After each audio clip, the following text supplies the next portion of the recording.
ce matin. Vous êtes médecin, inspecteur de santé publique et médecin conseil auprès de la direction de la jeunesse et des sports. On va parler d'alimentation, mais surtout de changement d'habitude. Le souhait émane du ministère de la Santé qui veut inciter la population à changer ses habitudes alimentaires.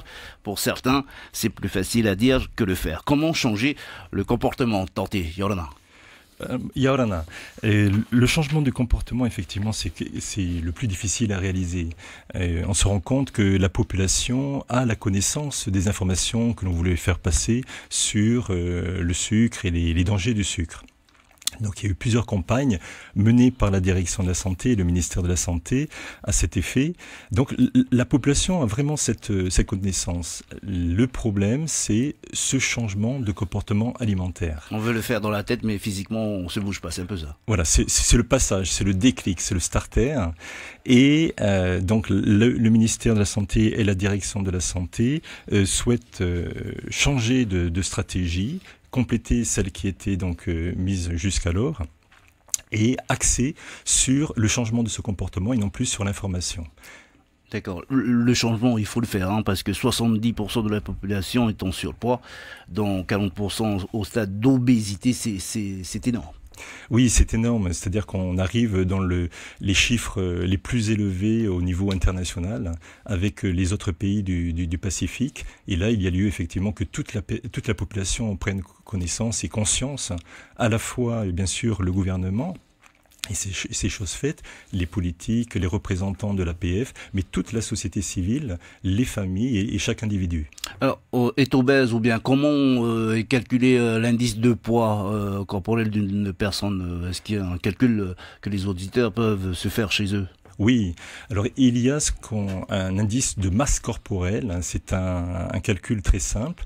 Vous prenez votre poids et vous le divisez sur la taille au carré, c'est-à-dire la taille que multiplie la taille. La taille de la personne. La taille de la personne, le poids de la personne donc une division sur la taille de la personne au carré.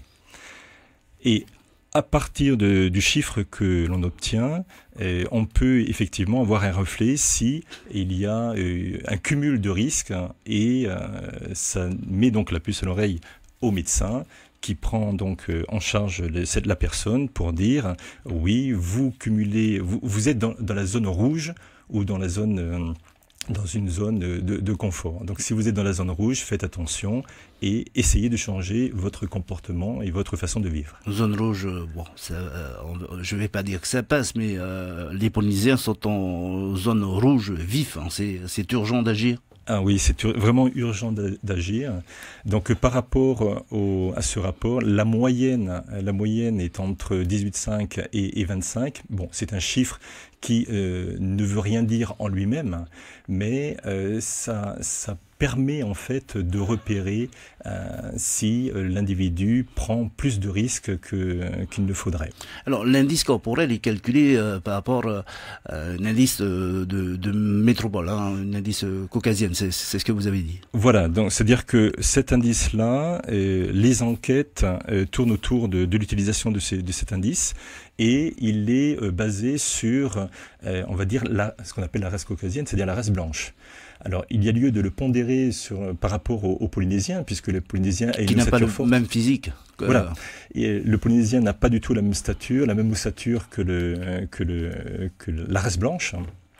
Cependant, il n'y a pas d'étude au jour d'aujourd'hui qui permet d'afficher quel serait l'indice de masse corporelle idéal pour un Polynésien. Alors, tentez, la prise de poids, c'est dû à quoi? Trop de sucre, une alimentation mal calculée ou bien une surconsommation?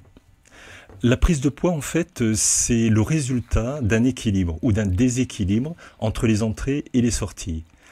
Tout simplement, si vous mangez trop et si vous ne vous dépensez pas assez, c'est-à-dire que s'il y a trop d'entrées et pas assez de sorties, vous prenez du poids mathématiquement, logiquement. D'accord. Alors, consommer sain, c'est mieux, c'est sûr, mais c'est aussi plus cher. Parfois, les boissons sucrées, par exemple, avec moins de sucre, ou les produits bio sont vendus trop cher, du coup inaccessifs pour les petits revenus. Et c'est justement là que le problème de surpoids est identifié. Comment inciter une personne à manger sain tout en sachant que tout est cher? Enfin, c'est pratiquement plus cher. L'Institut de la statistique de la Polynésie française avait mené une enquête en 2011 et on s'est aperçu effectivement que 27% des dépenses du ménage sont tournées vers l'alimentation. Grosso modo, c'était une moyenne de 63 000 francs. 63 000 francs donc, par ménage en moyenne en Polynésie française pour la nourriture. Maintenant, on peut s'interroger à savoir est-ce que ces 63 000 francs ou ces 27%, est-ce qu'il n'y a pas du gâchis là-dedans? C'est-à-dire que la réponse, et on peut l'entendre, des dépenses la réponse inutiles sur certains... Voilà. Par rapport à ce qui est dépensé, ça revient cher. Mais est-ce que tout ce qui est dépensé est justifié pour avoir une bonne santé? Perdre du poids, c'est pratiquer du sport, on le disait tout à l'heure, mais à quelle fréquence doit débuter une personne qui débute dans le sport, qui n'a jamais fait du sport, ou bien une personne qui revient dans le sport après avoir pris du poids? Il n'y a pas d'âge. En fait, dès la plus tendre enfance, les enfants sont sensibles au jeu. Et au contraire, le jeu structure la personnalité. On s'est aperçu, enfin il y a des études qui le montrent, que un enfant qui s'amuse et qui apprend à s'amuser apprend beaucoup mieux que s'il ne s'amusait pas. Donc cette activité-là de jeu est indispensable. Et ensuite, avec l'âge, l'enfant peut se structurer au travers d'activités physiques organisées, donc les activités sportives. Et il n'y a pas d'âge pour l'exercice de ces sports, depuis la plus tendre enfance jusqu'à l'âge adulte. Je vous demandais sur les fréquences d'une personne qui veut commencer le sport. La fréquence, ça serait quoi? Une fois par semaine faire du sport, une fois par semaine, 2 fois par semaine, tous les jours? Alors, il y a à la fois la fréquence et à la fois la durée et l'intensité. C'est-à-dire qu'il y a des recommandations de l'Organisation mondiale de la santé et d'autres études qui montrent que si on fait trop peu d'exercice physique, une fois par semaine, finalement, le bénéfice par rapport aux éventuelles maladies que l'on aurait n'est pas énorme. Donc, il faut... faire de l'exercice tous les jours. Beaucoup. Voilà, une activité physique tous les jours. Après, vous pouvez augmenter par des séances de sport 2 à 3 fois par semaine. Mais c'est vraiment la régularité de l'activité physique qui doit être mise en avant. Alors, tentez ce matin, comment ce Métis Sport Santé, c'est dédié aux patients atteints d'obésité, justement, de diabète, d'hypertension, d'affections pulmonaires et les personnes âgées. Comment ça se passe? Alors concernant le réseau Métis Sport Santé, il y a une bonne nouvelle, c'est que depuis aujourd'hui, les patients sont accueillis au travers des ateliers. J'étais venu le présenter dernièrement. Donc ce réseau Métis Sport Santé a été mis en place avec l'appui de la CPS, le gouvernement bien sûr, mais aussi d'autres institutions, le CHPF, l'Institut de la statistique, l'Institut de la jeunesse et des sports, le COSODA.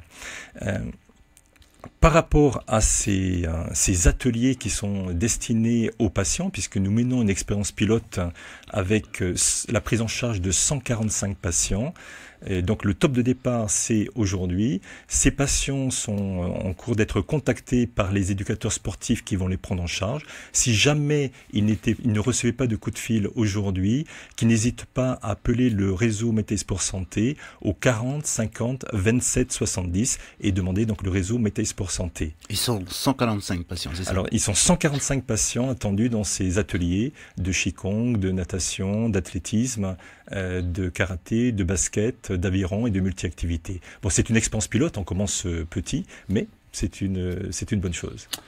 On a discuté à pas de poids avec vous, de bonne santé, je me sens déjà assez bien, hein. Très très bien, après avoir passé les 10 minutes avec vous, hein. C'est vite passé. Un dernier mot, tentez avant de se séparer. Oui, par rapport à cette campagne, donc c'est vraiment de prendre conscience, de bouleverser un petit peu les habitudes, et le ministère de la Direction de la Santé se lance dans une campagne de promotion pour amener la population à s'interroger sur la consommation des produits sucrés, sachant qu'il y a beaucoup trop de produits sucrés ou des produits sucrés cachés dans l'alimentation qui finalement n'ont aucun bénéfice pour la bonne santé des personnes.